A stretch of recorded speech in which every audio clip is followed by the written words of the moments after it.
Movie के start में हमें कुछ एस्ट्रोनॉट्स को दिखाया जाता है जो स्पेस में सैटेलाइट को रिपेयर कर रहे थे और उनको शेल्टर के अंदर से कमांड कर रही थी जोसिंडा फाउलर, यानी कि जो। सब कुछ बिल्कुल ठीक चल रहा था, मगर अचानक से उनका कम्युनिकेशन सिस्टम कट हो जाता है। ब्रायन अपनी तरफ किसी चीज को बढ़ते हुए देखता है। ये छोटे छोटे क्रिएचर्स थे, नैनो साइज क्रिएचर्स, और ये क्रिएचर्स उनसे और सैटेलाइट से जोर से टकराते हैं और ब्रायन का पार्टनर यहाँ पर स्पेस में कहीं पर खो जाता है। ब्रायन किसी तरह जो के शटर तक आता है। वो देखता है कि जो यहाँ पर बेहोश है। वो अपने पार्टनर से कनेक्ट करने की कोशिश कर रहा था, मगर यहाँ पर किसी बात का कोई भी फायदा नहीं था। ब्रायन अपनी फ्रेंड जो को लेकर अर्थ की तरफ निकलता है और वो छोटे साइज के नैनो क्रिएचर्स मून के ऊपर अजीब सा होल बना रहे होते हैं। अब कहानी यहाँ पर शिफ्ट होती है 18 महीने के बाद। यहाँ पर हम ब्रायन की वाइफ को देखते हैं जो टीवी पर इस न्यूज को सुनती है कि नासा ने ब्रायन को टर्मिनेट कर दिया है, जो इंसिडेंट स्पेस में हुआ था उसकी वजह से। और टीवी पर ये दिखाया जाता है ब्रायन और जो के स्टेटमेंट पर नासा के लोग बिल्कुल भी ट्रस्ट नहीं कर रहे थे। ब्रायन की वाइफ ब्रायन से डिवोर्स ले चुकी थी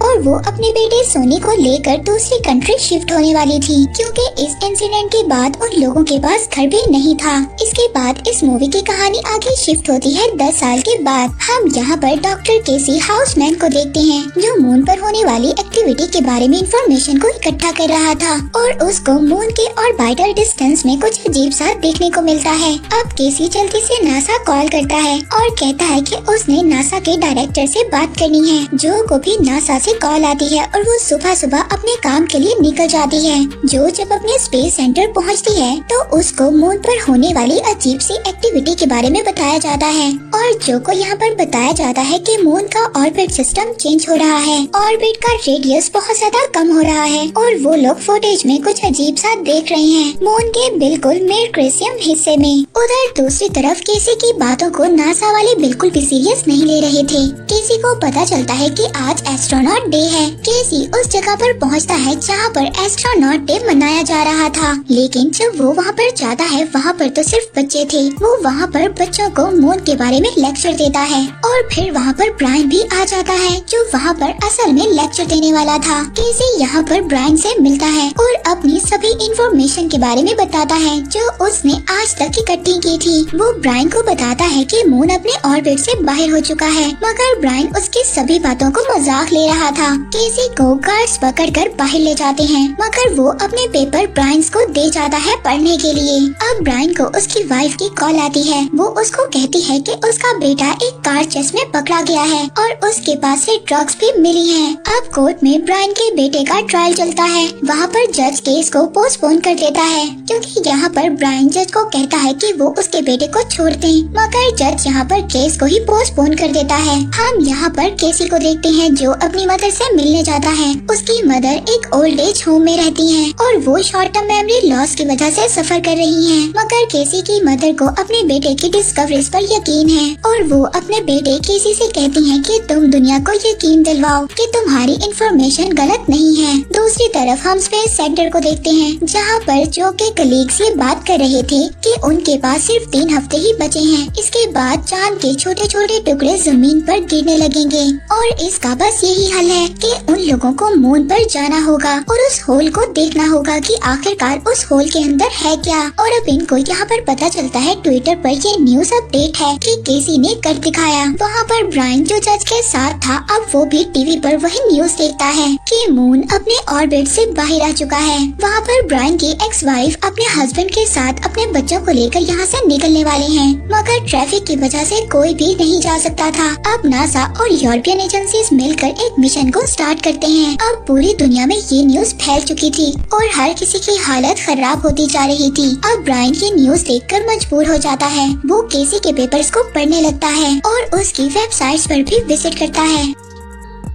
वहाँ पर नासा के लोग अपना एक स्पेसशिप मून पर भेज देते हैं। वो लोग मून पर जाकर बड़े से होल को ढूंढते हैं और उसके अंदर एक प्रॉप को डाल देते हैं। ब्रायन यहाँ पर केसी से मिलता है। वो उससे पूछता है कि इन सब चीजों के बारे में तुम्हें कैसे पता चला। केसी बताता है कि वो सालों से स्पेस और अर्थ पर स्टडी कर रहा है। वो ब्रायन को बताता है कि मून के पावर कोर को कुछ हुआ है, इसीलिए मून अब अपने ऑर्बिट से भटक चुका है। अब प्रॉप गिरते गिरते 25.6 किलोमीटर पर रुक जाता है और वो फिर से खुद ही ऊपर आने लगता है और फिर दोबारा से शिफ्ट होने लगता है। अब उसी होल में से वही नैनो क्रिएचर्स बाहर निकलते हैं और स्पेस शटर पर अटैक कर देते हैं और पूरे ग्रुप को मार देते हैं। जो जब ये देखती है तो वो शॉक्ड हो जाती है और वो सोचती है कि ये सब आखिर है क्या। अब मून की ग्रेविटी बढ़ने की वजह से समंदर का पानी भी शहर के अंदर आने लगा था और आहिस्ता आहिस्ता पानी और भी भयानक तरीके से अंदर आ रहा था। वहाँ पर ब्रायन किसी तरह से केसी को बचा लेता है। अब नासा का डायरेक्टर ये सब कुछ देखकर बहुत ज्यादा डर जाता है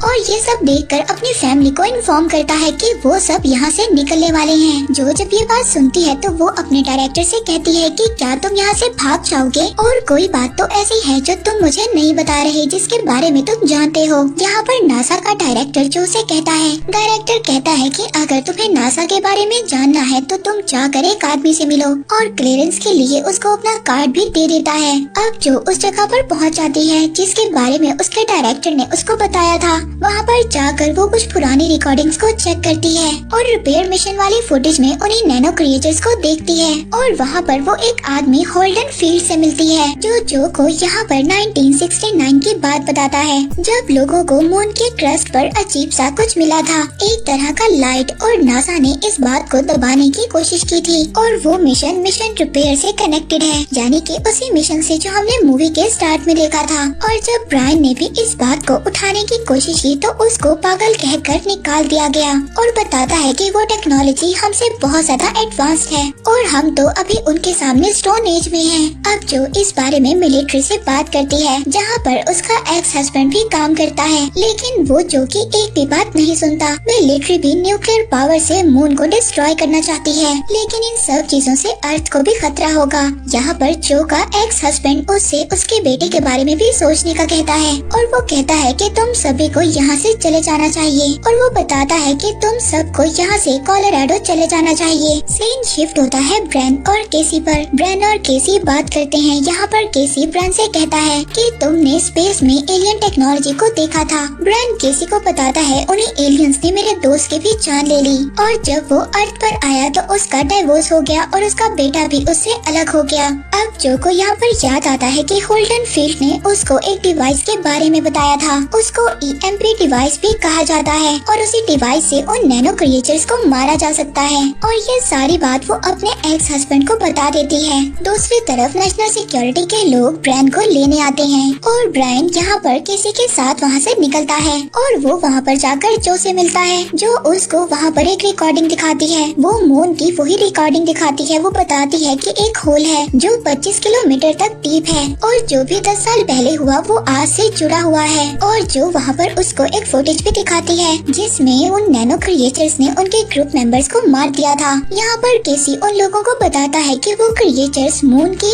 कोर के साथ कुछ कर रहे हैं, शायद मून को उन क्रिएचर्स ने ही बनाया है। जो यहाँ पर ब्रायन से कहती है कि अगले मिशन के लिए उसे ब्रायन की हेल्प की जरूरत होगी, मगर यहाँ पर ब्रायन को बदले में कुछ चाहिए। अब एक म्यूजियम से उनके शटर को बाहर निकाला जाता है और कैलिफोर्निया की एयरबेस में सब लोग देखते हैं एशिया से अर्थक्वेक और वोल्केनो की रिपोर्ट्स आ रही हैं और अब एयरफोर्स के लोग उसी EMP डिवाइस को लेकर आते हैं जिससे उन नैनो क्रिएचर्स को मारा जा सकता है।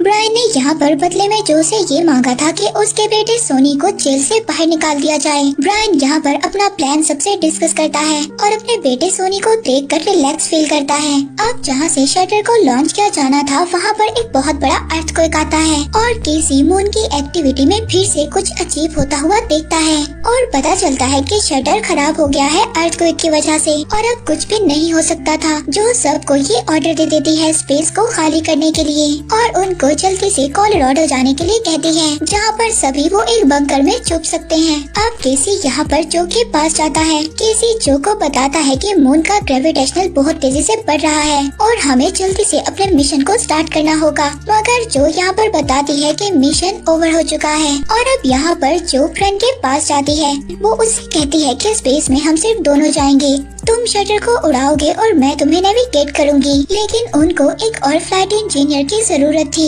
जिसके लिए अब वो केसी से हेल्प मांगते हैं। मगर यहाँ पर केसी अजीब अजीब से बहाने बनाता है, पर ये अब केसी का फर्स्ट मिशन था। यहाँ पर ब्रैन केसी से कहता है कि रेडी हो जाओ। अब यहाँ पर जो और ब्रैन दोनों अपने बच्चों से मिलते हैं मिशन पर जाने से पहले, और दोनों अपने बच्चों को गुड बाय कहते हैं। अब ब्रैन का बेटा सोनी और जो के बच्चे सभी मिलकर कोलोराडो की तरफ निकल जाते हैं। केसी भी अपनी मदर को गुड न्यूज देता है कि वो स्पेस में जा रहा है, और वहाँ पर वो वर्कर से कहता है कि मेरी मदर का ख्याल रखना। अब उनकी तरफ एक बहुत बड़ा ग्रेविटी वेव आ रहा है। मून की ग्रेविटी बढ़ने की वजह से वो सब कुछ अपनी तरफ खींच रहा है। अब किसी तरह से ब्रैन और जो शटर को सक्सेसफुली टेक ऑफ करते हैं, पर थोड़ी ही देर में रेड अलार्म बजने लगता है और एक थ्रस्टर ऑफ हो जाता है और उनकी स्पीड कम होने लगती है। अब वो अपने शटर से थ्रैशर्स को अलग करने लगते हैं वेट हल्का करने के लिए, और तब जाकर वो लोग स्पेस में पहुंचते हैं। दूसरी तरफ सोनी जो के एक्स हस्बैंड को कॉल करता है कि वो लोग कोलोराडो की तरफ निकल चुके हैं और बंकर के अंदर जाने के लिए उन्हें उसकी क्लियरेंस की जरूरत होगी। उधर स्पेस में ब्रैन और जो ईएमपी डिवाइस में फ्यूल भरते हैं और मून को देखते हैं जो अर्थ की तरफ बढ़ रहा था। दूसरी तरफ हम ब्रैन के बेटे सोनी को देखते हैं, जिसकी गाड़ी को 3 लोग रोक लेते हैं और वो लोग उसकी गाड़ी को लेकर वहाँ से चले जाते हैं। अब मून के छोटे छोटे टुकड़े अर्थ पर गिरने लगे थे और मून बिल्कुल सामने आ जाता है और ग्रेविटी से सब कुछ अपनी तरफ खींचने लगता है। यहाँ पर जो ब्रैन और केसी मून में पहुँचते हैं। केसी यहाँ पर मून की पिक्चर खींचता है और ब्रैन उस ईएमपी डिवाइस को मून में होल की तरफ लाता है और इलेक्ट्रॉनिक्स एक्टिवेट कर देता है और दोबारा से अपने स्पेस शटल में वापस आ जाता है। वो देखता है वो नैनो क्रिएचर्स अपने होल से बाहर निकलते हैं और उस डिवाइस के आसपास घूमने लगते हैं। फिर वो क्रिएचर्स उनके शटर की तरफ बढ़ने लगते हैं और ब्रायन यहाँ पर अपने शटर में जल्दी से किसी का फोन ऑफ कर देता है, जिससे वो क्रिएचर्स वहाँ से चले जाते हैं। ब्रैन यहाँ पर बताता है कि मिलिट्री के लोग मून को रोकने के लिए बॉम्ब को भी यूज कर सकते हैं, पर ब्रैन को इस बात का डर था कि अगर ऐसा हुआ तो भर भर कर रेडिएशंस निकलने लगेंगी और इससे पहले ब्रैन को कुछ करना होगा। ब्रैन यहाँ पर कहता है कि उन लोगों के पास सिर्फ 2 घंटे हैं। दूसरी तरफ हम देखते हैं ब्रैन की वाइफ का हस्बैंड सोनी को ढूंढ लेता है और वो उन बच्चों को सेफ जगह पर ले आता है और सोनी यहाँ पर उनको बताता है कि ब्रैन स्पेस में है। रेडियो में ये न्यूज चल रही थी कि उनको ये जगह जल्दी से छोड़नी होगी क्योंकि ये जगह सेफ नहीं है। सोनी यहाँ पर उनको बताता है कि कोलोराडो में एक बंकर है, हम सब लोगों को वहीं पर जाना होगा। वहीं दूसरी तरफ ब्रैन, जो और केसी मून के होल के अंदर जाते हैं और वो एक बहुत ही अजीब सी जगह पर पहुँचते हैं। इलेक्ट्रॉनिक लाइट एक्टिवेट ऑन करते ही वो नैनो क्रिएचर्स जाग जाते हैं। इधर सोनी और बाकी सब लोग ऑक्सीजन सिलेंडर को इकट्ठा कर रहे थे, मगर तभी उनके पास वही 3 रॉबर्स आ जाते हैं। मगर सोनी वहाँ पर किसी तरह उन तीनों को गन पॉइंट पर रख कर कार में निकल जाता है। केसी वहाँ पर ये सब कुछ देखकर बहुत ज्यादा खुश था कि उसकी सारी इंफॉर्मेशन बिल्कुल सच थी। अब वो लोग चमकते हुए एक कोर के पास पहुँचते हैं और जो यहाँ पर डेटोनेटर दबाने के लिए तैयार हो जाती है। वो नैनो क्रिएचर्स उन पर अटैक करते हैं, मगर तभी एक ग्रीन लाइट उनके शटर को अंदर खींच लेती है। यहाँ पर शायद कोई था जो इन तीनों को उस क्रिएचर से बचाने की कोशिश कर रहा था। अब तीनों यहाँ पर बेहोश हो जाते हैं। उन तीनों को स्कैन किया जाता है। उधर मिलिट्री न्यूक्लियर वेपन्स को यूज करने के लिए तैयार थी। वहीं पर 3 रॉबर्स दोबारा से सोनी का पीछा करते हैं और मून तभी उनके सामने आने लगता है और मून आकर ग्रेविटी से सब कुछ अपनी तरफ खींच रहा था और इसमें वो तीनों रॉबर्स मर जाते हैं। उधर दूसरी तरफ जो का एक्स हस्बैंड सोनी को कॉल करता है और कहता है कि तुम लोग लेट हो चुके हो, अब न्यूक्लियर वेपन को एक्टिवेट किया जाएगा, जिससे मून का एक बहुत बड़ा टुकड़ा अर्थ पर गिरेगा और रेडिएशन भी होगा, इसीलिए जल्दी से कहीं पर छुप जाओ। और जो के एक्स हस्बैंड को यहाँ पर पता चलता है सोनी से कि जो स्पेस में है। अब ये सुनकर वो शॉक्ड हो जाता है। वो ये सोचता है कि अगर मून को ब्लास्ट कर दिया तो उसकी एक्स वाइफ भी मर जाएगी। अब अर्थ पे से ऑक्सीजन आहिस्ता आहिस्ता खत्म हो रही थी और सभी लोग मर रहे थे। उधर स्पेस में जो और केसी को जब होश आता है कि वहाँ पर ऑक्सीजन है, लेकिन वहाँ पर ब्रैन नहीं है। अब दोनों मिलकर बाहर ब्रैन ब्रायन को ढूंढने लगते हैं। एक दरवाजा वहाँ पर ओपन होता है। अब दोनों डरते हुए उसके अंदर जाते हैं और यहाँ पर शायद कोई है जो इन दोनों को गाइड कर रहा है। हो सकता है कि शायद वो कोई इंसान जैसा हो। ब्रायन को यहाँ पर होश आ जाता है। वहाँ पर वो एक लड़के को देखता है जिसमें उसके बेटे सोनी की यादें हैं। ब्रायन यहाँ पर उस लड़के से पूछता है कि तुम कौन हो। वो कहता है कि मुझे बनाया गया है, उन लोगों ने मुझे बनाया है जिन्होंने तुम्हें बनाया है। वो यहाँ पर ब्रायन को बताता है कि बिलियन ईयर्स पहले वहाँ पर लोगों का सिविलाइजेशन तेजी से बढ़ रहा था। वो सभी लोग टेक्नोलॉजी में बहुत ज्यादा एडवांस थे और वो सभी स्पेस में अपना घर बनाने लगे। और वॉर का तो इस दुनिया में कोई भी नाम नहीं था और इस दुनिया को कंट्रोल करता था central self learning computer system. मगर फिर एक दिन सब कुछ खत्म हो गया। इंसानों का बनाया हुआ सिस्टम ही उनके अगेंस्ट हो गया और उन टेक्नोलॉजी को जिन लोगों से भी खतरा था वो उन सभी को मिटाने लगे। फिर तभी वो लड़का सोनी में बदल जाता है, मगर ये सोनी नहीं है, ये कंप्यूटर का ऑपरेटिंग सिस्टम है। और फिर बताता है कि इन सब के बाद वो लोग गैलेक्सी में कहीं सेफ जगह पर रहने लगे। वो लोग बड़े बड़े स्ट्रक्चर्स बनाने लगे जिनके अंदर बहुत ज्यादा एनर्जी थी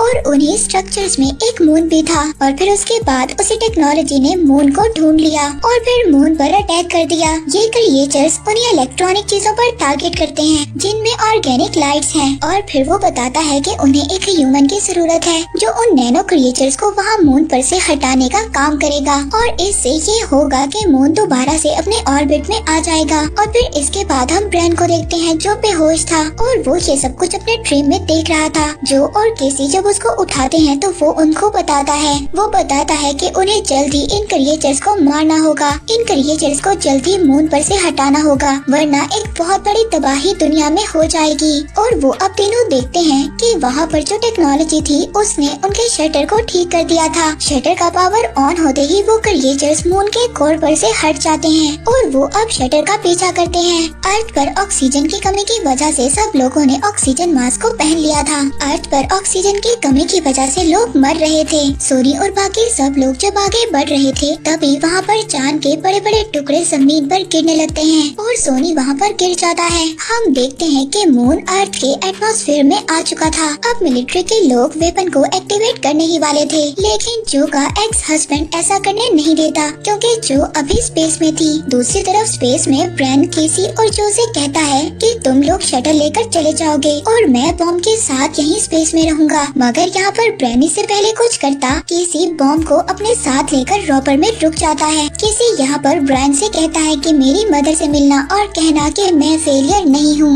और खुद को शटर से अलग कर देता है। अब वो क्रिएचर्स जैसे ही रॉपर पर अटैक करते हैं, केसी वहाँ पर बॉम्ब को ब्लास्ट कर देता है। वहाँ पर अर्थ पर सोनी भी बच गया था जो कि बेटी उसको बचा लेती है और जो अब शटर को लेकर मून से निकल जाती है और अब मून आहिस्ता आहिस्ता दोबारा से अपने ऑर्बिट पर जाने लगता है। जो अब ब्रायन को बताती है कि अर्थ बिल्कुल सेफ है और अब आखिरकार सब एक दूसरे से मिलते हैं। यहाँ पर ब्रायन को ये बात भी पता चलती है कि उसकी एक्स वाइफ का हस्बैंड अब नहीं रहा, वो मर चुका है। सोनी जब यहाँ पर अपने फादर से केसी के बारे में पूछता है तो ब्रायन अपने बेटे को बताता है कि उसी ने इस दुनिया को बचाया है और साथ ही साथ मून को भी। तभी वहाँ पर केसी को हम मून में देखते हैं। वो वहाँ पर अपनी एक बिल्ली को देखता है और उधर ही अपनी मदर को भी देखता है। वो ऑपरेटिंग सिस्टम केसी को बताता है कि वो अब मून का हिस्सा है। मून का ऑपरेटिंग सिस्टम केसी से कहता है कि हमें अब शुरू करना चाहिए। केसी पूछता है कि क्या शुरू करना चाहिए और इसी के साथ यहीं पर मून फॉल एंड हो जाती है।